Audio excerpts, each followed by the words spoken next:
आप देख रहे हैं अमेज नाउ। नमस्कार, सत्य घटना के नए अंक के साथ मैं सुगंधा। शुरुआत करते हैं आज की मुख्य घटनाओं से। गोरखपुर पहुंचे छत्तीसगढ़ के सीएम ने गोरखनाथ मंदिर में की पूजा अर्चना। कहा, भारतीय परंपरा और संस्कृति का ध्वजवाहक रहा है गोरखपीठ। गोरखपुर जनपद में विधानसभा चुनाव को सकुशल संपन्न कराने के लिए सभी बूथों पर आर्म फोर्स रहेगी तैनात।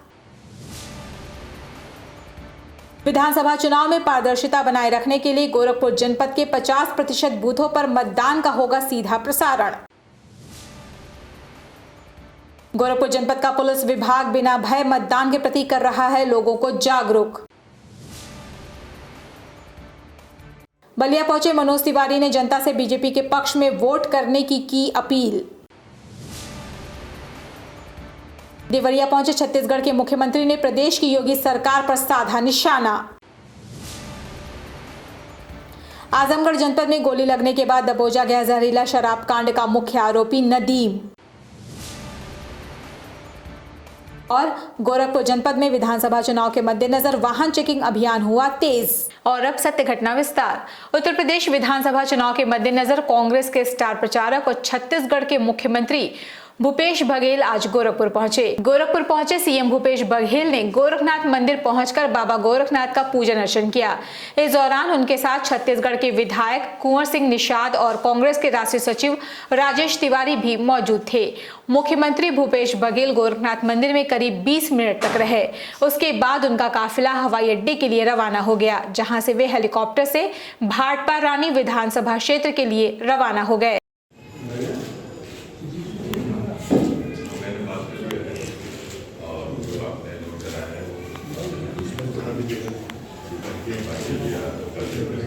तो 2022 विधानसभा चुनाव के मद्देनजर गोरखपुर जनपद में आगामी 3 मार्च को होने वाले मतदान में लोग निर्भीक होकर मतदान करें। इसके लिए पुलिस विभाग लोगों को सुरक्षा का एहसास दिलाने के साथ ही उन्हें जागरूक भी कर रही है। इसी क्रम में जनपद के डी घाट स्थित प्राथमिक विद्यालय में पुलिस कर्मियों ने लोगों से अधिक मतदान करने की अपील की। इस संबंध में एसएसपी डॉक्टर विपिन टाड़ा ने बताया कि चुनाव में मतदान करने के साथ ही मतदाता किसी भी प्रलोभन में न आए और अगर किसी भी प्रकार की समस्या होती है तो वो पुलिस को जरूर सूचित करें। इस तरह का कार्य करता है तो उसके विरुद्ध जो है वैधानिक कार्रवाई की जाएगी। उसके खिलाफ एनएसएफ तक की कार्रवाई से अपील है कि चुनाव में अपना मतदान का प्रयोग अवश्य करें, किसी भी प्रलोभन या भय में न आए। यदि कहीं कोई समस्या होती है तत्काल पुलिस को सूचित करें, 112 पर कॉल करें और निष्पक्ष रूप से अपना मतदान करें और ज़्यादा से ज़्यादा संख्या में मतदान करें। गोरखपुर जनपद में आगामी 3 मार्च को मतदान होना है। ऐसे में पहली बार मतदान करने वाले छात्र छात्राओं में भी इसको लेकर खासा उत्साह है। इस संदर्भ में छात्र छात्राओं का कहना है कि वो पहली बार मतदान करने जा रहे हैं। ऐसे में हम ऐसी सरकार चुनना चाहते हैं जो शिक्षा को बढ़ावा देने के साथ ही अच्छी स्वास्थ्य सुविधा, रोजगार सहित महिलाओं को सुरक्षा प्रदान कर सके। के लिए काम करें, स्टूडेंट के लिए भी काम करें और जो बुजुर्ग हैं उनके लिए भी काम करें। अच्छा, ये बताओ कि पहले की सरकार में आपके सरकार में कोई अंतर है? हाँ, बहुत है, बहुत। गर्ल्स सेफ हैं और बुजुर्ग लोग भी सेफ हैं, उनका भी हाँ दंगा उंगा भी नहीं हो रहा है। तो मानती हैं कि सरकार ऐसी ही होनी चाहिए? हाँ बिल्कुल। ये सरकार तो बहुत ठीक रही, इसमें जो है या काम तो बहुत ज्यादा हुआ, लेकिन शिक्षा व्यवस्था को थोड़ा सा सुदृढ़ करना चाहिए सरकार के लिए। लेकिन शिक्षा व्यवस्था कहीं न कहीं आप लोगों सर, शिक्षा व्यवस्था बहुत ज्यादा खराब। गोरखपुर जनपद के जिलाधिकारी विजय किरण आनंद के निर्देश पर आबकारी विभाग द्वारा चलाए जा रहे प्रवर्तन अभियान के अंतर्गत आज आबकारी की टीम ने राजघाट थाना क्षेत्र में कच्ची शराब के संदिग्ध अड्डों पर छापेमारी कर 2 लोगों के खिलाफ अभियोग पंजीकृत कराया है। आपको बता दें कि आबकारी की टीम ने यह कार्रवाई राजघाट थाना क्षेत्र स्थित चक्रा अव्वल में की है। इस दौरान टीम ने 1 दर्जन से अधिक भट्टियों को तोड़ने के साथ ही लगभग 10,000 किलो लहन भी नष्ट किया है।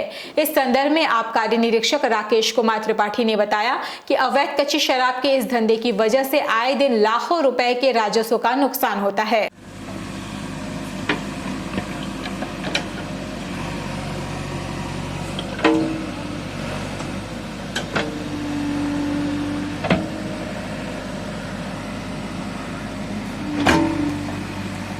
जिलाधिकारी महोदय के निर्देश पर जनपद गोरखपुर में चुनाव को ध्यान में रखते हुए आबकारी विभाग द्वारा लगातार प्रवर्तन कार्य किया जा रहा है।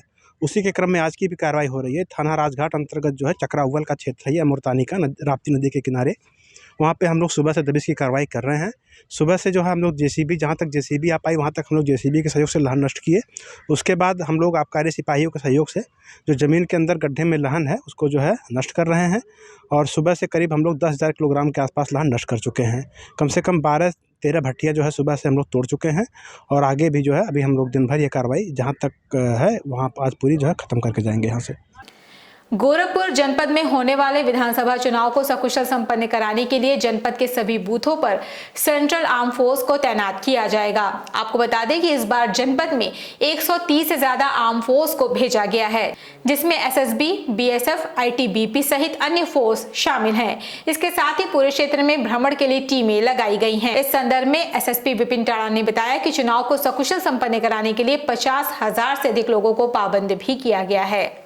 ये आगे रहेगी जो भी वीआईपी वाहन है कारके। चुनाव में सभी बूथ पर सेंट्रल आर्म्ड पुलिस फोर्स लगाई गई है और काफ़ी भारी संख्या में 130 से ज़्यादा कंपनी हमको सेंट्रल आर्म्ड पुलिस फोर्सेस का मिला है, जिसमें बीएसएफ, एसएसबी, आईटीबीपी और कई अन्य फोर्सेस शामिल है। और इनको प्रत्येक बूथ पे लगाया गया है। कोई ऐसा पूरे पोलिंग सेंटर नहीं होगा जहां पर सेंट्रल पैरामिलिट्री फोर्स ना लगा हो। और साथ ही साथ क्षेत्र में भ्रमण के लिए भी लगभग 100 टीमें सेंट्रल पैरामिलिट्री फोर्स की, 200 टीमें पुलिस की, जो अधिकारीगण हैं उनका पुलिस भ्रमण पे रहेंगे और 30,000 से ज़्यादा पुलिस बल पूरे जनपद में चुनाव के लिए तैनात किया जाएगा। यूपी विधानसभा चुनाव को निष्पक्ष एवं पारदर्शी तरीके से कराने के लिए निर्वाचन आयोग ने पहली बार 50% बूथों पर मतदान प्रक्रिया का सीधा प्रसारण कराने का निर्णय लिया है। इसी क्रम में गोरखपुर जनपद के 2200 बूथों को वेबकास्टिंग के लिए चुना गया है। उसमें सभी विधानसभाओं के संवेदनशील और अति संवेदनशील बूथ शामिल हैं। वेबकास्टिंग वाले बूथों पर 2 दिन पहले ट्रायल किया जाएगा। ट्रायल में अगर कहीं कोई कमी होगी तो उसे मतदान के पहले ठीक किया जाएगा, जिसके लिए कर्मचारियों को ट्रेनिंग भी दिया जा रहा है। वेबकास्टिंग का कंट्रोल सूचना प्रौद्योगिकी अधिकारी के हाथ में होगा।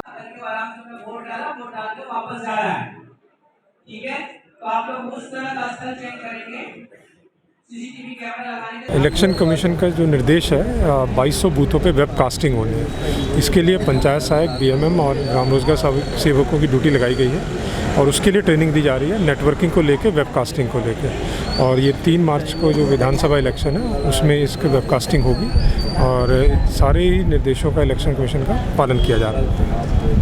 गोरखपुर जनपद के राजघाट इलाके में नगर निगम की प्रवर्तन दल, स्वास्थ्य विभाग एवं निर्माण विभाग की टीम द्वारा अतिक्रमण हटाओ अभियान चलाया गया। इस दौरान फुटपाथ किनारे अवैध रूप से कब्जा किए लोगों से जगह खाली कराया गया।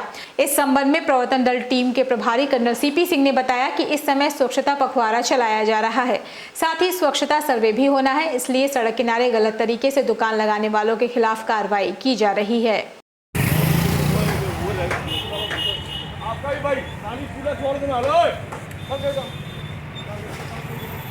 अभियान एक्चुअली हम लोग का एक रूटीन अभियान आजकल साफ़ सफाई का, ये स्वच्छता का एक पखवाड़ा चल रहा है। उसके तहत अभी इसका गोरखपुर का सर्वे होना स्वच्छता का।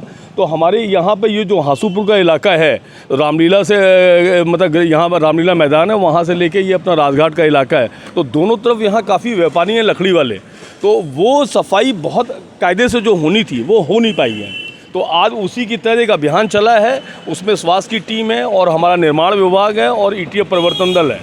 तो हमारा काम था कि जितने भी ये बड़े बड़े इसके लकड़ी के ब्लॉक्स हैं और इनके तख्ते वाले हैं, कुछ फर्नीचर्स वाले हैं, उससे वो अभी आप जैसे आप देखेंगे अपना कैमरा पीछे, तो वहाँ देखिए सफाई हो रहा है, नाला पूरा ब्लॉक है, तो नाला का पूरा बहाव रुका पड़ा, तख्ते उस पर लगे हैं, सफाई हो नहीं पा रही थी। तो ये उसी के तहत एक बड़ा अभियान आज चलाया गया। करीब 2 किलोमीटर का पैच है और इनको भी हमने चेतावनी दे दी है, ये शाम तक सब भी जितना लकड़ी का ब्लॉक है तो रास्ता भी चौड़ा दिख जाएगा। 2022 विधानसभा चुनाव में 3 मार्च को गोरखपुर में मतदान होना है। ऐसे में गोरखपुर का जिला प्रशासन प्रत्याशियों और उनके समर्थकों पर लगातार नजर बनाए हुए है। इसी के मद्देनजर आज उड़न दस्ता मजिस्ट्रेट नरेंद्र सिंह के नेतृत्व में गोरखपुर रेलवे स्टेशन के कैबवे के निकट सघन चेकिंग अभियान चलाया गया। इस दौरान लग्जरी गाड़ियों को रोककर उनकी डिग्गी चेक की गई, साथ ही उनके नंबर व गाड़ी मालिक का नाम भी नोट किया गया।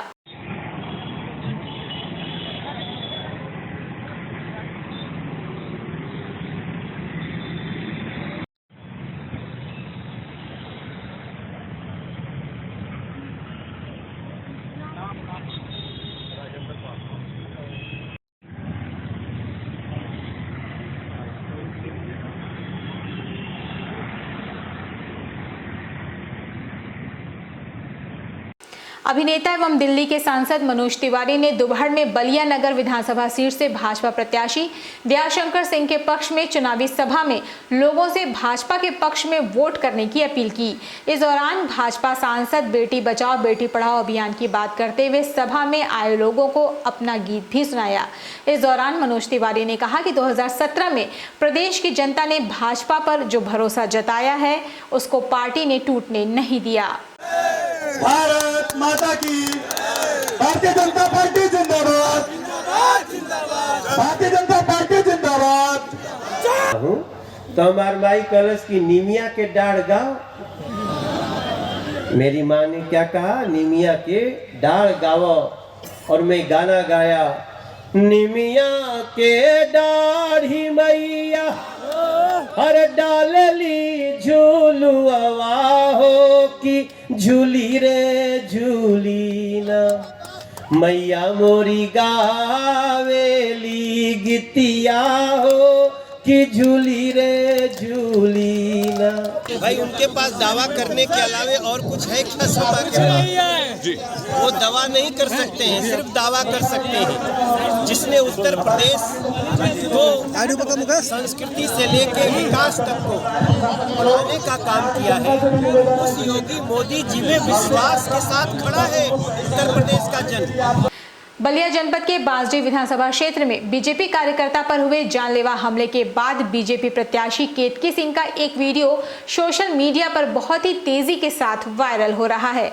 इस वायरल वीडियो में वह समाजवादी पार्टी के कार्यकर्ताओं पर आरोप लगाते हुए कह रही हैं कि आगामी 10 मार्च को आचार संहिता खत्म होने के बाद नेता प्रतिपक्ष के व्हाइट हाउस पर मुख्यमंत्री योगी का बुलडोजर चलेगा। उनको चैलेंज करती हूँ कि अगर तुम्हारे में हिम्मत है तो आप सामने मैदान में लड़ाई हो।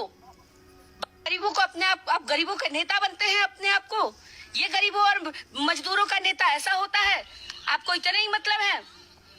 मैं बता देना चाहती हूँ, और समाजवादी पार्टी के गुंडों को तो एकदम बता देना चाहती हूँ कि आप ये भूलना नहीं कि आप 5 साल नहीं रहते, मैं 5 साल यहीं रहती हूँ, और एक एक को याद रखूंगी और एक एक बात याद रखूंगी।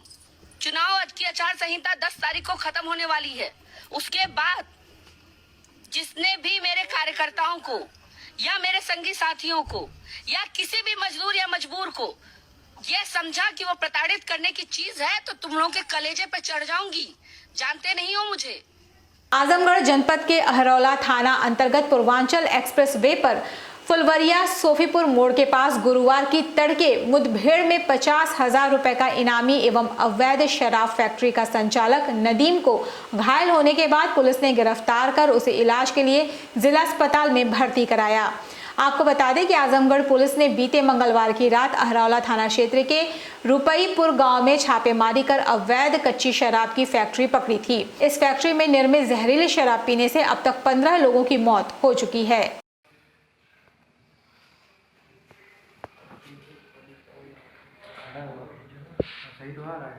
थाना अहरौला अंतर्गत सरकारी शराब के ठेके से शराब के सेवन से हुई मृत्यु के संबंध में पुलिस द्वारा कल रात्रि में एक अवैध शराब फैक्ट्री संचालित होते हुए पकड़ी गई थी। ये फैक्ट्री मोहम्मद नदीम नाम के व्यक्ति के घर से संचालित हो रही थी। यह रुपईपुर गांव का रहने वाला है। ये व्यक्ति फरार चल रहा था। इसके ऊपर डीआईजी आजमगढ़ महोदय द्वारा 50,000 रुपये का पुरस्कार घोषित किया गया था। आज सुबह लगभग 4:45 बजे सूखीपुर के पास पुलिस के द्वारा इसको घेर कर रोकने का प्रयास किया गया, गिरफ्तारी का प्रयास किया गया। इस दौरान इसके द्वारा पुलिस पार्टी पर अवैध असलाह से फायर किया गया। पर्याप्त चेतावनी के बावजूद आत्मरक्षार्थ पुलिस पार्टी के द्वारा इसके ऊपर फायर किया गया, जिसमें इसको दाहिने पैर में गोली लगी है। इसको तत्काल उपचार के लिए जिला अस्पताल आजमगढ़ लाया गया, जहां वर्तमान में इसका उपचार चल रहा है। 2022 विधानसभा चुनाव के मद्देनजर चुनाव प्रचार के लिए देवरिया पहुंचे मुख्यमंत्री भूपेश बघेल ने यूपी सरकार पर जमकर निशाना साधा। इस दौरान उन्होंने कहा कि समाधान के बजाय बुलडोजर चलाने की बात करने वाले मुख्यमंत्री के सामने किसान, महिलाएं और युवा अपनी समस्याएं नहीं कह पा रहे हैं। इसके साथ ही उन्होंने कहा कि मौजूदा सरकार के शासन में महंगाई अपने चरम पर है, जिसकी वजह से जनता पूरी तरह त्रस्त है। सपा के बारे में भाई केशव ने बता दिया है, उसके बारे में ज्यादा कुछ बोलने की जरूरत मुझे नहीं है, बहुत हो गया। कितने बार और मौका देंगे? नए लड़के को मौका दीजिए, जवान है, पिछड़े तबके से आता है, इसके मन में, दिल में जज्बा है कुछ करने के, एक अवसर इस लड़के को दीजिए। इसी कारण से मैं आपके बीच में उपस्थित हुआ हूँ। तो आप सबसे निवेदन, आने वाले 3 तारीख को पंजा के बटन पर आपकी उंगली पहुंचे। सत्य घटना में ये थी अब तक की खबरें। तेज सटीक और ताज़ी घटनाओं को जानने के लिए जुड़े रहें अमेज नाउ के Facebook page, YouTube channel, web portal से। इस संग में बस इतना ही। अगले अंक में आपसे फिर से होगी मुलाकात। तब तक के लिए हमें अनुमति दीजिए। नमस्कार।